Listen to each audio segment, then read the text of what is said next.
The massive space station called Harmony Prime floated in the dark void between star systems. It was built for one purpose: to be a place where different alien races could meet safely. Today, it would host the most important meeting in 1,000 years. President Dongwoo Kim of Earth walked through the station's long corridors. His black suit was simple but elegant. Behind him, 6 guards in blue uniforms followed closely.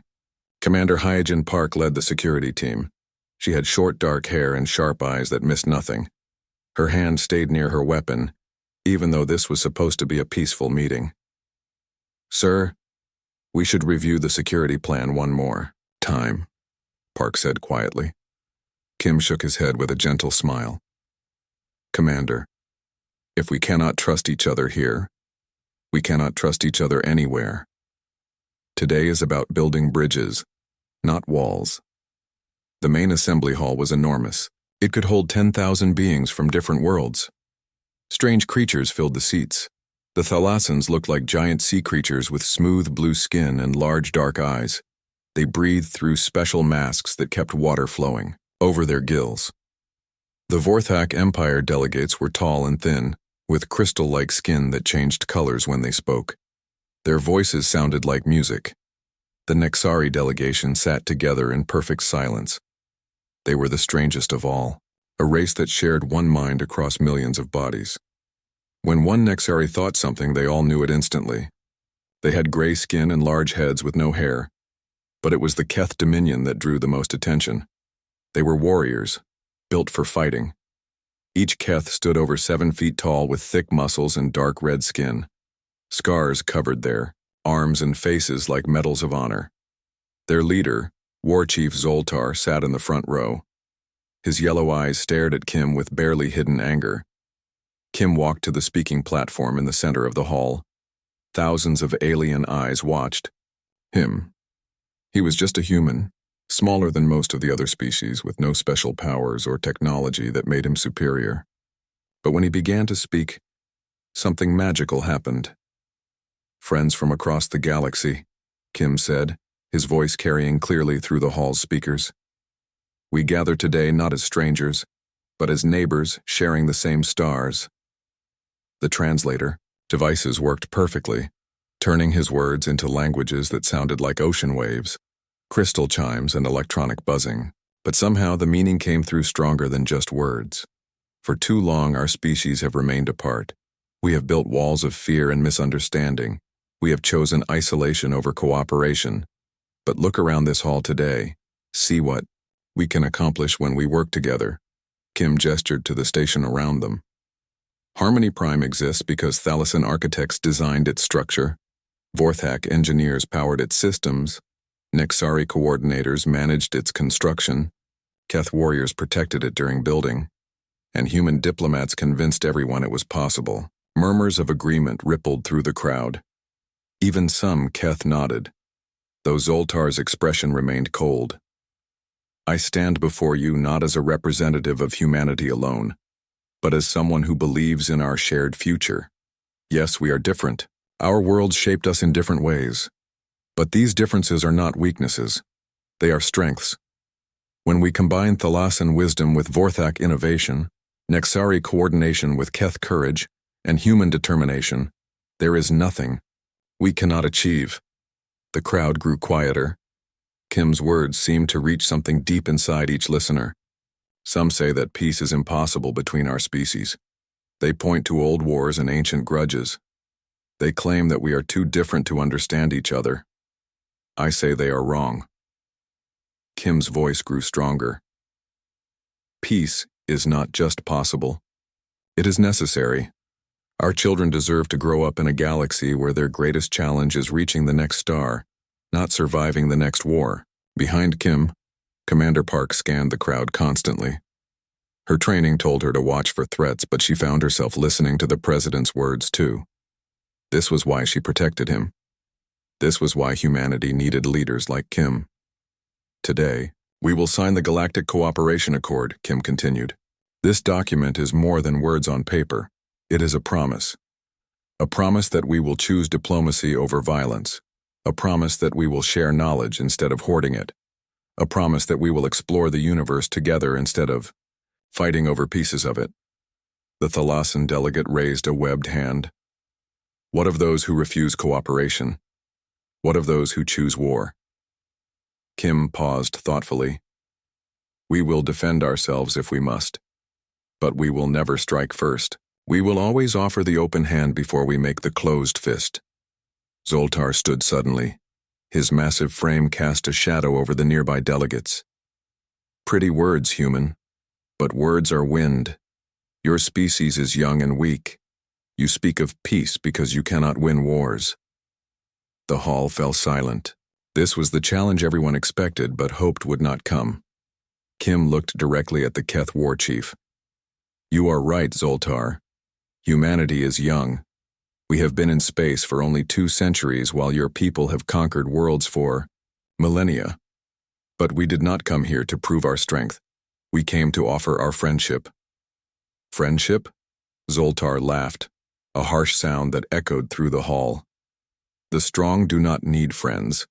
They take what they want. Then you have never been truly strong, Kim replied quietly. Strength without friendship is just violence. Power without cooperation is just destruction. We offer you something better. The tension in the room was thick enough to cut, but Kim smiled and walked toward the signing table. Representatives from each major power followed. One by one, they added their signatures to the historic document. Kim was the last to sign. As he wrote his name, he said, "Let this day mark not the end of our differences, but the beginning of our understanding." The crowd erupted in cheers and alien sounds of approval. It seemed like a new age was beginning. But Commander Park noticed something. A small device had appeared on Zoltar's wrist. It was not there during the security scan. Her hand moved toward her weapon, but she was too late. The plasma blast hit Kim in the chest just as he finished signing. The energy weapon was designed specifically to hurt humans. Kim collapsed to the floor, his body smoking from the deadly energy. Park rushed to his side as chaos erupted in the hall. Security teams from all species converged on Zoltar, but he made no attempt to escape. He stood over Kim's dying form with satisfaction in his yellow eyes. "Tell them," Kim whispered to Park as she held him. Blood ran from the corner of his mouth. "Tell them humanity endures." Those were Earth's president's last words. As the greatest peacemaker humanity had ever known died on the floor of Harmony Prime, something changed in the galaxy. The aliens had wanted to test human resolve. They were about to get their answer. The news traveled faster than light across human space. On every world where humans lived, the message was the same. President Dongwoo Kim was dead, murdered, assassinated by the Keth while trying to make peace. Earth's capital city of New Geneva fell silent when the announcement came. People stopped in the streets. Children stopped playing. Even the traffic seemed to pause as humanity absorbed the terrible news. Then something remarkable happened. Instead of panic or chaos, a cold anger began to build. Vice President Young-soo, Lee stood in the emergency session of the Human Federation Council. His face was pale, but his voice was steady. Around him, representatives from every human world waited for his words. "My fellow humans," Lee began, "they have taken from us our greatest peacemaker. They killed President Kim not in battle, not in defense, but while he offered them friendship. They want us to be afraid. They want us to crawl back to our little corner of space and hide." Lee paused and looked around the room. Every face showed the same expression, grief turning into something much more dangerous. "They have made a terrible mistake," Lee continued. "They think because we offered peace, we are weak. They think because we chose diplomacy, we cannot fight. They think because we mourned our dead, we will not defend our living. Today we show them how wrong they are." The vote to activate Protocol Omega was unanimous. Not one human representative voted against it. Across human space, ancient defense plans came alive. Plans that had been prepared but never used. Plans that turned humanity's entire civilization into a weapon. General So Young-yoon received the activation codes at her headquarters on Mars. She had hoped never to see this day, but she had prepared for it all her life. Protocol Omega was simple in concept but terrifying in execution. Every human world would contribute everything to the war effort. Every factory, every ship, every resource would be turned toward one goal. The Keth Dominion would learn what happened when you murdered a human peacemaker. On the research station orbiting Jupiter, Yun Wu Nam got the emergency message while working in his laboratory. He was humanity's best engineer, the man who had designed faster-than-light engines and planetary defense systems. Now he had new orders: weaponize everything. Nam's fingers flew across his computer interfaces. Designs that had existed only as theory became blueprints.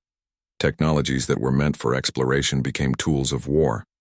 Within hours, he had created weapon systems that would have amazed and terrified the galaxy's military experts. "Sir?" his assistant asked nervously. "Are we really going to build all of these?" Nam looked up from his work. His eyes were red from lack of sleep but filled with determination. The Keth wanted to see what humans do when pushed too far. Let's show them. Meanwhile, Dr. Ji-Wan Shin worked in her laboratory on Earth, studying the weapon that had killed President Kim. The plasma disruptor was advanced Keth technology, but it had been modified. Someone had spent months changing it specifically to cause maximum pain to human biology. This was not a quick assassination, she reported to the military commanders. They designed this weapon to make President Kim suffer. They wanted him to die slowly and in agony. This was not just murder, it was torture. The report spread through human command structure like fire. Any hope for a peaceful solution died with those words. The Keth had not just killed their president, they had deliberately made him suffer. Admiral Taeho Choi stood on the bridge of the battleship Indomitable, reading Dr. Shin's report. Around him, his officers waited for orders. Choi was known throughout the human fleet as a careful, thoughtful commander. He had spent his career avoiding unnecessary conflicts. But as he read the details of how President Kim had died, something cold and hard settled in his chest. "Signal the fleet," he ordered. "Begin Operation Ghostwalk. All ships to stealth configuration. We're going hunting." Across human space, the transformation was incredible. Merchant ships disappeared into hidden shipyards and emerged as warships. Civilian factories stopped making consumer goods and started producing weapons. Universities turned their research toward military applications. But the most dramatic change was in the people themselves. Recruitment centers that had been nearly empty for decades suddenly had lines stretching around city blocks. Young and old, men and women, all wanted to join the military. They all said the same thing: "I want to serve." Min Ho Jang had been a cargo pilot before the assassination. He flew supplies between human colonies and never thought about military service. But when the recruitment officer asked him why he wanted to join the fleet, his answer was simple. "They killed our president while he was trying to make peace," Jang said. "That means they'll kill any of us when it suits them. I won't let that happen to my children." The officer nodded and handed him the forms. Stories like Yang's were happening on every human world. On the alien monitoring stations scattered throughout the galaxy, intelligence officers watched the human response with growing unease. The Thalassen deep current analysts had expected protests, maybe some angry speeches. Instead, they observed the most rapid military mobilization in galactic history. The Nexari hive mind calculated probability matrices and reached a disturbing conclusion. Humanity was not preparing for a defensive war. They were preparing to completely destroy the Keth Dominion. In his fortress on the Keth homeworld, War Chief Zoltar received reports from his spies. They told him about human military movements, about new weapons being built, about fleets moving toward Keth space. He dismissed most of it. Humans are emotional creatures, he told his war council. They will make noise and threats, but when they face true Keth warriors, they will break and run. They are soft from their peaceful worlds. His intelligence chief, a scarred veteran named Karthok, was not so confident. "War Chief, our agents report unusual activity. The humans are not behaving as we expected. They are too organized, too focused. This does not look like an emotional response," Zoltar snarled. "You give these young creatures too much credit. When our fleets arrive at their worlds, They will surrender or die. Either outcome is acceptable. But deep in space, invisible to Keth sensors, the first human ships were already crossing into enemy territory. They moved like ghosts, using technology the aliens had never seen before. Their mission was simple: gather intelligence, map defenses, and prepare the way for what was coming. Captain Yun-Soo Kwon commanded one of these ghost ships. Her vessel, Shadow's Edge, was humanity's most advanced stealth craft. As they approached the outer edge of Keith space, she addressed her crew.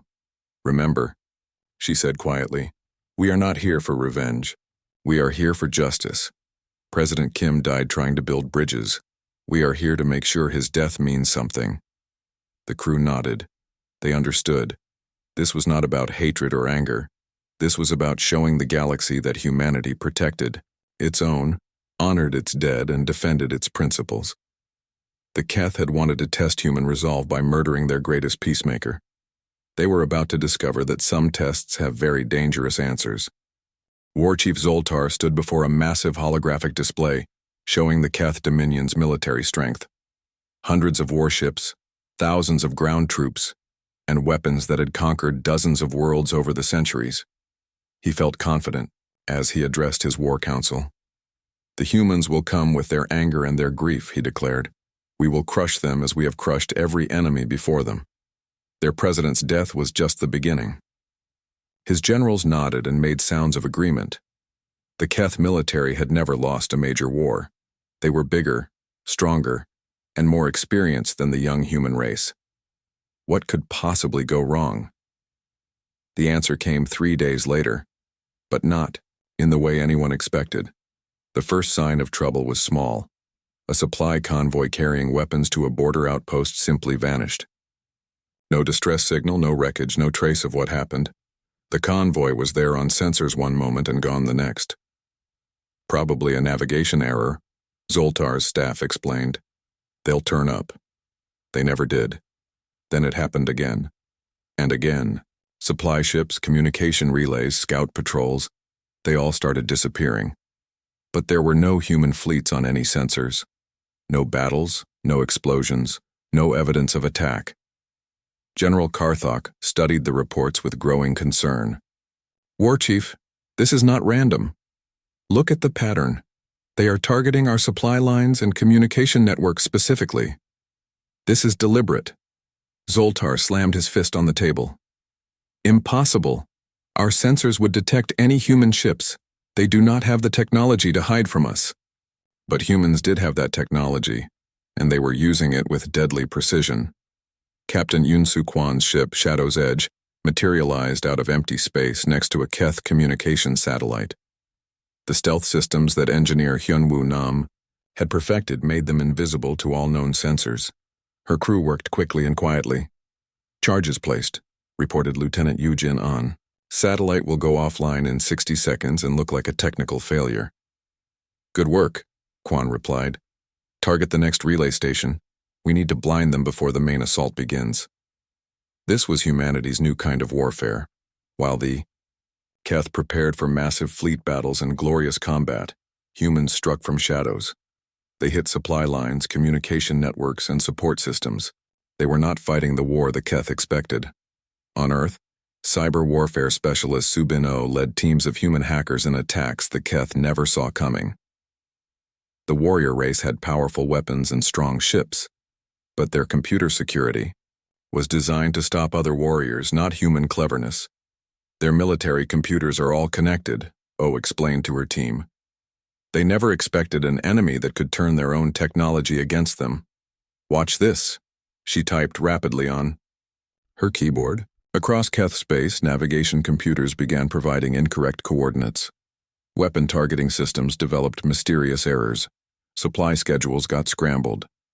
The Keth military machine started breaking down from the inside. The psychological warfare campaign was equally effective. Dr. Won-ho Bae had studied alien psychology for decades. He knew exactly how to hurt the Keth where they were most vulnerable: their pride. His broadcasts began appearing on Keth communication networks, somehow bypassing all their security.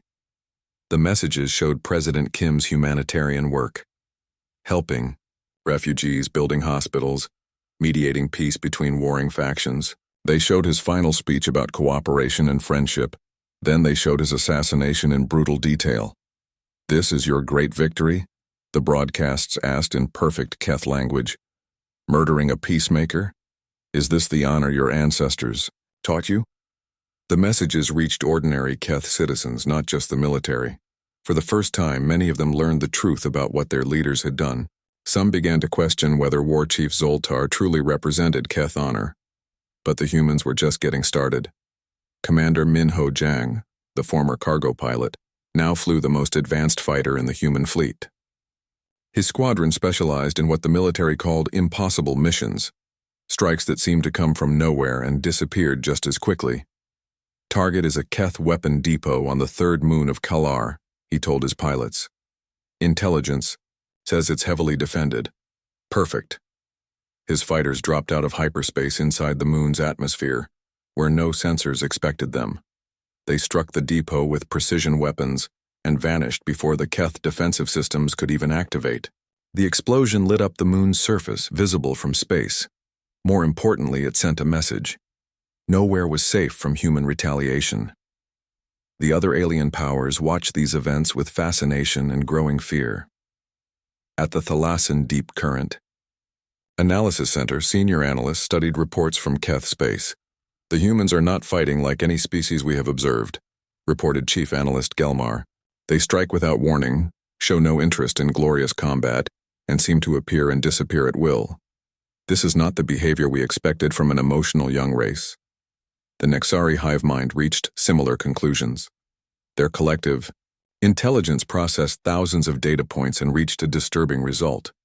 Humanity was demonstrating military capabilities beyond anything in recorded galactic history. They were not just winning battles, they were rewriting the rules of warfare itself. Meanwhile, the Vorthak Empire's crystal-based computers calculated probability matrices for various outcomes of the war. Every scenario showed the same result: complete Keth defeat. The mathematical certainty was frightening. In the Keth Dominion capital, War Chief Zoltar raged at his commanders. "Find them! Our ancestors conquered half the galaxy, and you cannot find one human fleet?" "War Chief," General Karthok said carefully, "I do not think we are facing one fleet. The attack patterns suggest hundreds of small units operating independently. They are everywhere and nowhere at once. Then we will destroy every human world." Zoltar roared, "We will show them the price of defying the Keth Dominion."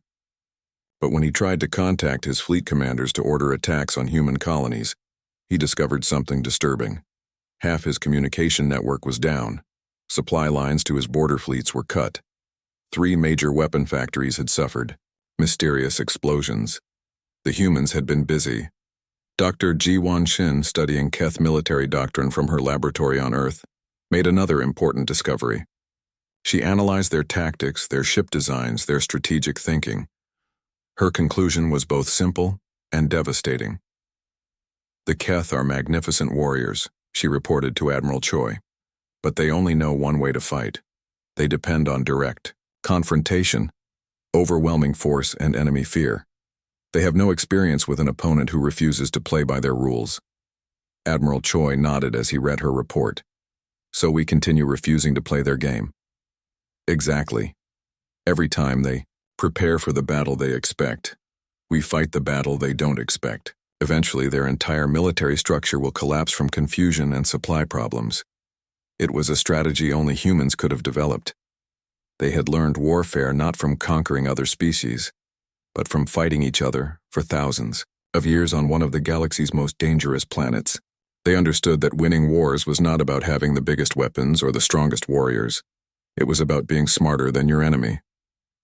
As reports of human ghost attacks spread throughout Keth space, something unprecedented happened. Keth soldiers began to fear the dark. Warriors who had never retreated from battle started looking over their shoulders. The proud military machine that had conquered dozens of worlds began to doubt itself. In the deepest reaches of space, Admiral Choi's main fleet waited patiently for the next phase of the operation. His ships remained hidden, gathering intelligence, and preparing for the moment when humanity would reveal its full strength. That moment was coming soon. War Chief Zoltar had wanted to test human resolve by assassinating their greatest peacemaker. He thought he was dealing with a weak, emotional species that would crumble under pressure. Instead, he had awakened something that the galaxy had never seen before. Humans who had stopped asking for peace and started demanding justice. The storm was gathering, and soon it would break over the Keth Dominion with the full fury of an aroused and united humanity. The edge of the Keth Prime system had been empty space for centuries. Nothing lived here except cosmic dust and the occasional asteroid. It was the perfect place for humanity to make its grand entrance. Admiral Tae-Ho Choi stood on the bridge of his flagship Indomitable as the human fleet dropped out of hyperspace. 300 ships materialized in perfect formation, their hulls gleaming with fresh armor and new weapons. But these were not the same ships that had left human space weeks ago. Engineer Hyunwoo Nam had worked miracles in the hidden shipyards. Every vessel had been upgraded with technology that made them faster, deadlier, and nearly impossible to detect until they chose to reveal themselves. The Ghost War had been just the beginning. Signal from Kith Prime Defense Command, reported Communications Officer Da-eun Kim. They're demanding we identify ourselves and state our intentions. Admiral Choi smiled grimly. Tell them we are the human fleet. Our intentions should be obvious by now. The Keth home system was the heart of their empire. Massive orbital defense platforms surrounded the planet. Hundreds of warships patrolled the space lanes. It was supposed to be impregnable, the strongest fortress in the galaxy. The humans were about to prove that wrong. War Chief Zoltar received the news in his command center deep beneath the surface of Keth Prime. His yellow eyes widened as he saw the human fleet on his displays. They had appeared as if from nothing, bypassing every sensor network and early warning system. How did they get past our outer defenses? He demanded. General Karthok studied the tactical displays with the grim expression of a professional soldier who finally understood his enemy. War Chief, I do not think they got past anything. I think they have been here for days, watching us, preparing. Those ships could have been invisible right next to us. Before Zoltar could respond, the humans demonstrated exactly what they had been preparing for. Colonel Jamin Seo led the first wave of the orbital assault. His Marines were loaded into specially modified fighters that could punch through planetary defenses and land troops with surgical precision. They had studied every Keith military installation from their ghost ships, and now they struck with devastating accuracy. Target Alpha is the main communications array, SEO told his pilots over the comm system. Target Beta is the orbital defense control center. Target Gamma is the fleet command post. We hit all three simultaneously. Remember, military targets only. No civilian casualties. The attack began with a silence that was more frightening than any explosion. Human fighters simply appeared inside the Keth defense grid, as if they had materialized from empty space.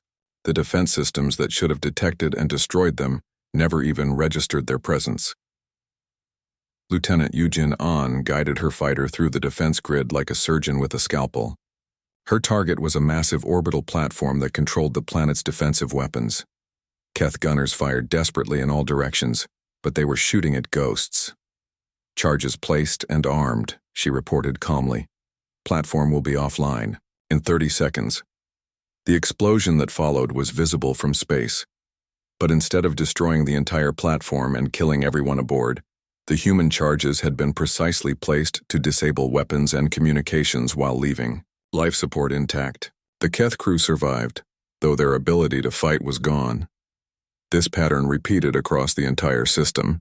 Human forces struck with overwhelming precision, disabling military targets while carefully avoiding civilian areas. It was warfare, elevated to an art form, and it shocked every observer. On the surface of Keth Prime, Commander Woo Jin-han led ground operations against key military installations. His troops moved through the Keth capital with clockwork precision, guided by intelligence gathered during weeks of ghost operations. Resistance is lighter than expected, Han reported to Admiral Choi. Most of their forces are confused and disorganized. Their communication systems are down and they cannot coordinate a defense. The Battle of Keth Prime was unlike anything the galaxy had ever seen. Instead of the massive ship-to-ship combat the Keth expected, humans fought a series of small, precise engagements. They used speed, stealth, and superior intelligence to dismember the Keth military piece by piece. But the most shocking moment came when War Chief Zoltar's personal flagship, the massive dreadnought Bloodfang, attempted to escape the system.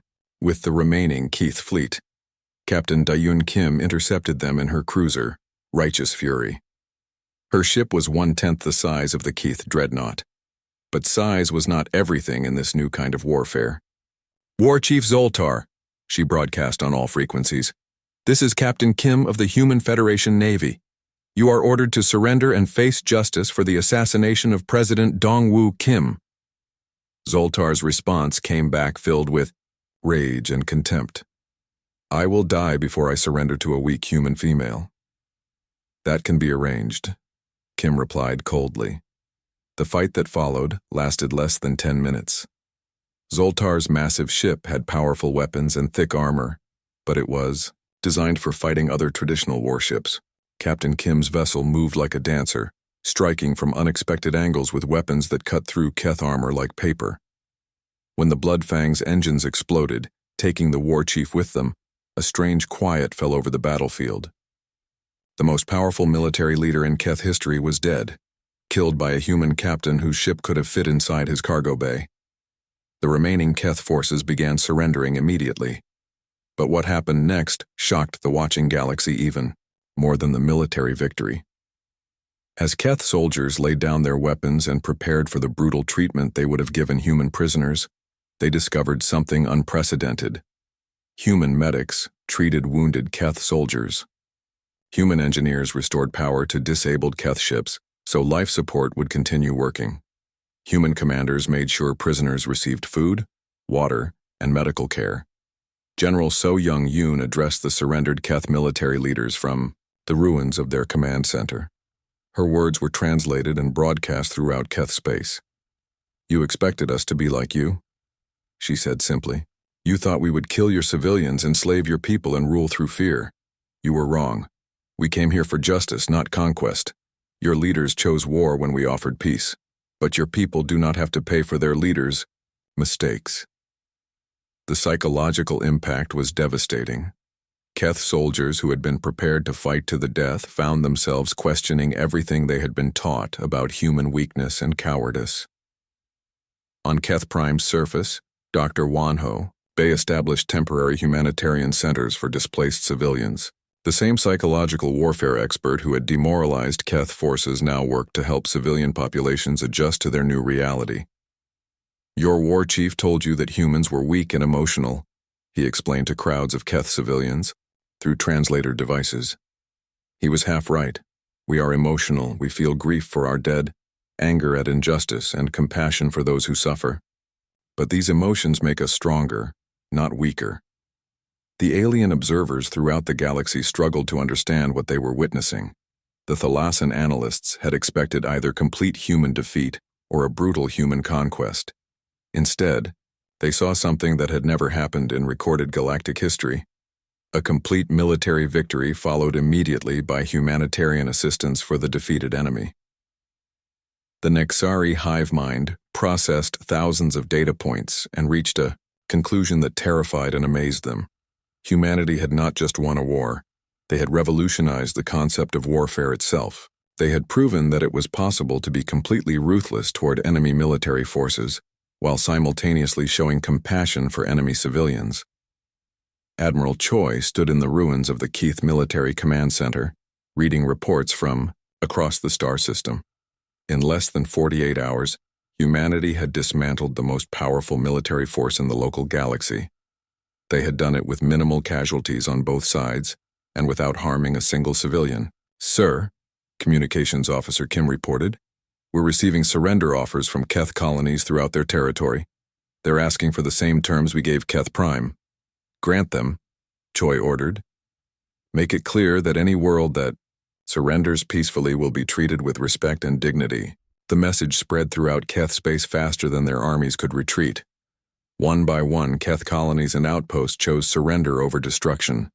They had seen what happened to those who fought, and they had seen how humans treated those who yielded. Within a week, the Keth Dominion ceased to exist as a military power, not because it had been destroyed, but because it had been so completely outmatched that continued resistance seemed pointless. But the real shock came when President Young-Soo Lee announced humanity's intentions for the conquered territory. "We did not come to conquer," he broadcast to the galaxy. "We came to ensure that the assassination of President Kim would be the last such act of violence against those who seek peace. The Keth Dominion is dissolved, but the Keth people are free to rebuild their society on principles of law and justice rather than conquest and fear." The galaxy had expected humanity to either lose quickly or win and become conquerors like every other victorious species in history. Instead, humans had proven something that no one thought possible. The new Galactic Assembly Hall was built in orbit around Earth, close enough to humanity's homeworld that everyone would remember who had made this new era of peace possible. President Young-Soo Lee stood at the same type of speaking platform where President Kim had died, but the atmosphere could not have been more different. Representatives from dozens of worlds filled the assembly hall. The Thalassans sat in their water-filled chairs, their large dark eyes watching with respect rather than curiosity. The Vorthak delegates' crystal skin glowed with colors that meant approval and admiration in their culture. Even the Nexari hive mind, usually silent and distant, seemed engaged with the proceedings. But the most remarkable sight was the section reserved for former Keth Dominion worlds. Where once War Chief Zoltar had sat with barely contained violence, now former Keth General Veltar represented the reformed Keth Republic. The massive warrior looked uncomfortable in civilian clothes, but his presence sent a powerful message. The galaxy's most warlike species was learning to live in peace. 6 months ago, President Lee began, we gathered for a summit that was meant to bring our species together. Instead, it became the scene of a great tragedy. Today we gather again, not just to mourn what was lost, but to build what President Dongwoo Kim dreamed of. The translation systems carried his words across the assembly hall in dozens of languages, but something more than just words seemed to reach every listener. It was the same quality that had made President Kim such an effective diplomat, the human ability to inspire hope across species barriers. At the back of the hall, Commander Hee-Jin Park watched the proceedings with mixed emotions. She had failed to protect President Kim, a failure that would haunt her forever. But his death had led to something unprecedented in galactic history, a lasting peace built on strength rather than fear. The trials of former Keth leadership have been completed, Lee continued. Justice has been served, but justice alone is not enough. Today we establish new principles that will govern our interactions as galactic neighbors. The trials had been unlike anything the galaxy had ever seen. Prosecutor Sora Park had presented evidence of the conspiracy to assassinate President Kim, revealing a plot that went far deeper than anyone had imagined. The assassination was not just an impulsive act of violence, it was part of a planned genocide against humanity. But even more shocking than the crimes was the justice that followed. Judge Sang-Ho Lim had insisted that even war criminals receive fair trials with full legal representation. When several alien observers questioned why humans would extend such consideration to those who had planned their extinction, his answer became famous throughout the galaxy. Justice that depends on who receives it is not justice at all, he had said. It is merely revenge wearing a fancy costume. True justice must be the same for everyone, or it means nothing to anyone. The former Keth leadership had been found guilty and sentenced to life imprisonment on a prison world, where they would be cared for but never allowed to harm others again. It was the harshest punishment in human law, but it was also merciful compared to what those same leaders had planned for humanity. President Lee gestured to the display screens around the assembly hall, which showed images of the galaxy's transformation over the past 6 months. Look at what we have accomplished together, he said. Former Keth worlds are rebuilding their societies based on cooperation instead of conquest. Trade routes that were closed by warfare for centuries are now open to all species. Scientific research that was once guarded by military secrecy is now shared freely. The changes had been remarkable. General Insu Chung, who had once prepared humanity's war machine, now oversaw the largest peacekeeping force in galactic history. Human ships that had once hunted Keth raiders now protected merchant vessels from pirates and responded to natural disasters across dozens of worlds. Dr. Mi-young Ryu had established cultural exchange programs that were transforming how different species understood each other. Young humans learned Thalasan philosophy while alien students studied human literature. The barriers of misunderstanding that had divided the galaxy for millennia were slowly crumbling. But perhaps the most significant change was in how other species viewed humanity itself. Ambassador Sungmin Ko rose to address the assembly from the same podium where President Kim had been murdered. The symbolism was not lost on anyone present. A human diplomat speaking words of peace in the place where peace had been violently rejected. President Kim spoke of strength through cooperation, Ko said. His assassins thought they could silence that message through violence. Instead, they gave that message a power it never had before. Today, every species in this galaxy knows that humanity will defend peace with the same dedication we once applied to war. The alien delegates listened with respectful attention. The same species that had once viewed humans as weak and emotional now spoke of human terrifying competence and frightening moral clarity. They had learned that humanity's greatest strength was not their technology or tactics, but their ability to combine unlimited capability with unwavering principle. In the weeks following the Keth defeat, anthropologists from across the galaxy had studied human culture, trying to understand what made them so different. Dr. Kellerman of the Thalasan Science Institute had published the most widely read analysis. Humans evolved on a world that was actively trying to kill them, she wrote. They survived by becoming the most adaptable, innovative, and cooperatively minded species we have encountered. When they offer friendship, they mean it completely. When they promise protection, they will die to fulfill it. And when they are forced to fight, they do so with a combination of strategic thinking and moral purpose that makes them nearly unstoppable. The report had been required reading at military academies throughout the galaxy, not because anyone planned to fight humans, but because everyone wanted to understand how they had achieved the impossible, ending a war through strength while maintaining their moral principles.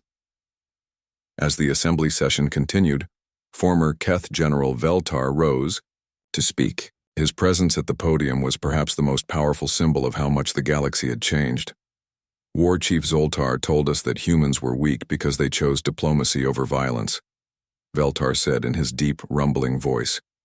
He said, their compassion made them vulnerable. He was wrong about everything.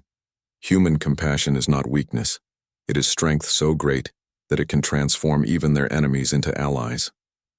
The applause that followed was unlike anything heard in the old Galactic Council. It was not polite diplomatic courtesy, but genuine appreciation for a hard truth spoken by someone who had learned it through bitter experience. Captain Da-un Kim, now promoted to Admiral, watched the proceedings from the military observers section. She had led the final assault that destroyed Zoltar's flagship, but she took no pleasure in that victory. Like all humans involved in the war, she viewed it as a necessary tragedy rather than a glorious achievement.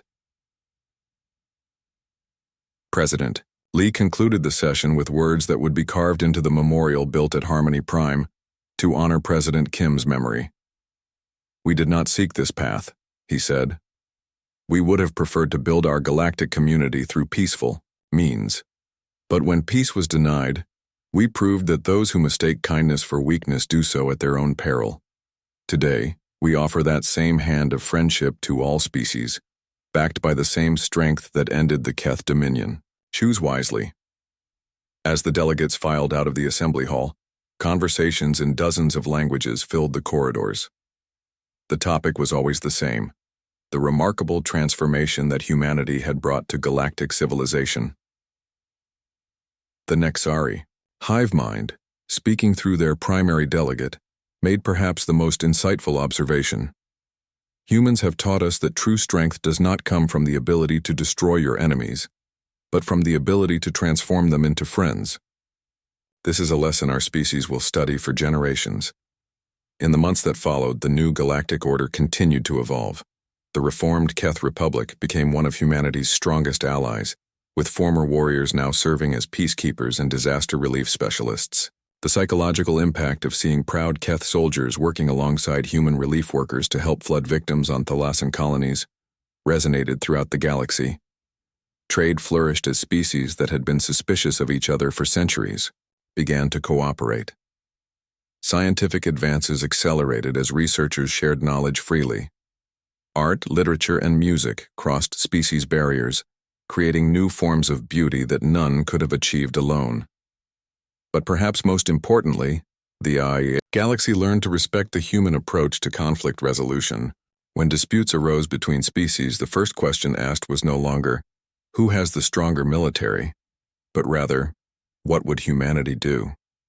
The answer was usually the same: find a solution that respected everyone's legitimate interests while protecting the innocent and upholding justice. Years later, when historians wrote about the transformation that followed President Kim's assassination, they would struggle to find adequate words for what humanity had accomplished. They had not merely won a war, they had redefined what victory meant. They had taken the galaxy's most violent act and used it as the foundation for its most lasting peace.